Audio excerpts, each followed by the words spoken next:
जय माता दी दोस्तों, मैं भाविनी मिश्रा अपने चैनल में आप सभी का एक बार फिर से स्वागत करती हूँ। कैसे हैं आप लोग? आशा करती हूँ आप सब स्वस्थ और सुरक्षित होंगे। देव उठनी एकादशी या तुलसी विवाह पूजा विधि कैसे करेंगे, कब मनाई जाएगी, 11 तारीख को या 12 तारीख को मनाई जाएगी देव उठनी एकादशी के बारे में संपूर्ण जानकारी, पूजा विधि, शुभ मुहूर्त के बारे में आपको बताऊंगी। वीडियो के साथ बने रहिएगा। देव उठनी एकादशी कार्तिक मास के शुक्ल पक्ष की एकादशी को मनाई जाती है।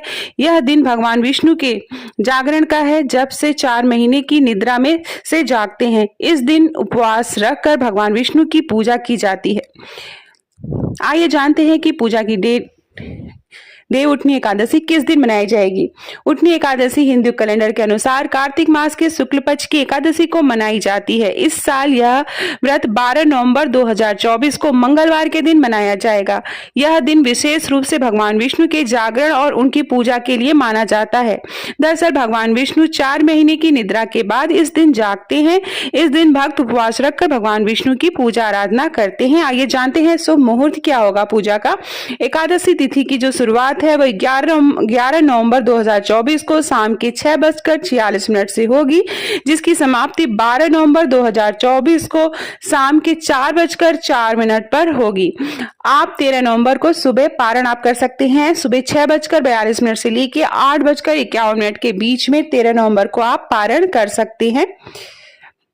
आइए जानते हैं पूजा विधि क्या है। सुबह उठकर स्नान करके स्वच्छ कपड़े पहनने चाहिए। मंदिर की साफ सफाई करके दीप प्रज्वलित करें। भगवान विष्णु का गंगा जल से अभिषेक कर पुष्प तुलसी अर्पित करें। इस दिन व्रत रखना बहुत ही शुभ माना जाता है। देव उठनी एकादशी के दिन तुलसी विवाह करने की भी परंपरा है। भगवान की आरती करने के बाद भोग लगाएं। भोग आप मीठी चीज कुछ भी बना के लगा सकते हैं। इसके बाद ध्यान रखें भोग में सात्विक चीजें ही होनी चाहिए। तुलसी दल से आप भोग लगा सकते हैं। आइए जानते हैं कि शालिग्राम और तुलसी का विवाह क्यों किया जाता है। ब्रह्मवैवर्त पुराण के अनुसार तुलसी वृंदा शंखचूड़ नामक असुर की पत्नी थी। शंखचूड़ बहुत बड़ा अधर्मी था, लेकिन उसकी पत्नी सतीत्व का पालन करती थी। यही कारण था कि वह बहुत बलवान था और देवता उसको हरा नहीं पा रहे थे। भगवान विष्णु के शंखचूड़ का रूप धारण कर तुलसी को छू लिया, जिससे उसका सतीत्व भंग हो गया।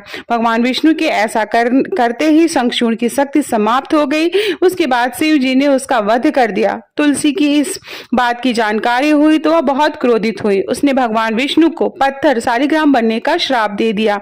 भगवान विष्णु के श्राप स्वीकार करते हुए कहा कि वह शालिग्राम के रूप में पृथ्वी पर रहेंगे तो मुझको तुलसी के एक पौधे के रूप में छांव दोगी। उनके भक्त तुलसी से विवाह करके पुण्य लाभ प्राप्त करेंगे।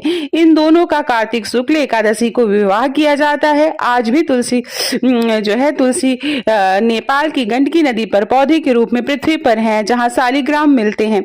तो ये थी संपूर्ण जानकारी देव उठनी एकादशी के बारे में। वीडियो पसंद आए तो ज्यादा से ज्यादा लोगों के बीच में शेयर करिएगा। बहुत बहुत धन्यवाद ये वीडियो देखने के लिए।